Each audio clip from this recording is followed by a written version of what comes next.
Welcome to our channel. రేపటి నుంచి కుంభరాశి వారికి వ్యవహారాల్లో విశేషమైనటువంటి యోగాలు రాబోతూ ఉన్నాయి. గ్రహగతిరీత్యా యొక్క యోగాలు రాబోతున్నాయని పండితులు తెలియజేస్తూ ఉన్నారు. కుంభరాశి వారికి తీరిక అనేది ఉండదు. శ్రమాధిగత్య విశ్రాంతి లోపము ఉంటుంది. కార్యక్రమాలు వాయిదా వేసుకుంటారు. శ్రమించి ఎంతో అద్భుతమైన విజయాలను పొందబోతూ ఉన్నారు. ధైర్యంగా ప్రయత్నాలు సాగించండి. విజయం మీదే అవుతుంది. ఆదాయం విపరీతంగా పెరుగుతుంది.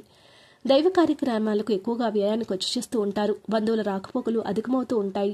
ఆలోచనలు పెరుగుతూ ఉంటాయి. ప్రశాంతంగా ఉండటానికి ప్రయత్నిస్తారు. మానసికంగా దృఢంగా ఉండి ఎన్నో విజయాలు సాధించడానికి ఇది ఒక సరైనటువంటి సమయంగా చెప్పుకోవచ్చు. ధైర్యంగా ప్రయత్నాలు సాధించండి. సాయం ఆశించకండి. శ్రమతో కూడిన ఫలితాలు తప్పకుండా ఉంటాయి. ఆదాయం బాగుంటుంది. మంగళవారం నాడు పెద్ద ఖర్చు తగిలే ఆస్కారం ఉంటుంది. పనిలో ఒక పట్టాన పూర్తి కానప్పటికీ నిరుత్సాహపడనవసరం లేదు. చివరికి అన్ని సర్దుమణుగుతాయి. ప్రతి చిన్న విషయానికి చికాకు పడకండి.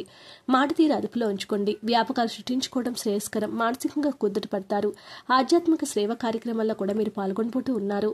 పనితీరు ప్రశంసీయబడుతుంది. కీలక అంశాలపై పట్టు సాధిస్తారు. సభ్యత్యాల స్వీకరణ అనుకూలంగా ఉంటుంది. మరింత బాధ్యతలు వ్యవహరిస్తూ ఉంటారు. ఇతరుల కోసం కూడా విపరీతంగా వ్యయం ఖర్చేస్తూ ఉంటారు. అజ్ఞాత వ్యక్తులు మోసగించే ఆస్కారం ఉంటుంది కాబట్టి కొంచెం జాగ్రత్తగా ఉండండి. ఆప్తుల యొక్క రాక మిమ్మల్ని ఎంతో ఉత్సాహంగా ఉంచుతుంది. గృహ నిర్మాణ ప్రయత్నాలన్నీ కూడా మీకు అద్భుతమైన ఫలితాలు ఇస్తాయి. శుభకార్యాలు చేస్తారు. ఏ విషయమైనా సరే మీకు అందుబాటులోనే ఉంటుంది. ఏ పనినైనా సరే మీకు అద్భుతమైనటువంటి విజయాలనే మీకు ఇవ్వబోతుందని పండితులు తెలియజేస్తూ ఉన్నారు. వీడియో నచ్చితే లైక్ చేయండి. మరిన్ని వీడియోస్ కోసం మా ఛానల్ సబ్స్క్రైబ్ చేసుకోండి.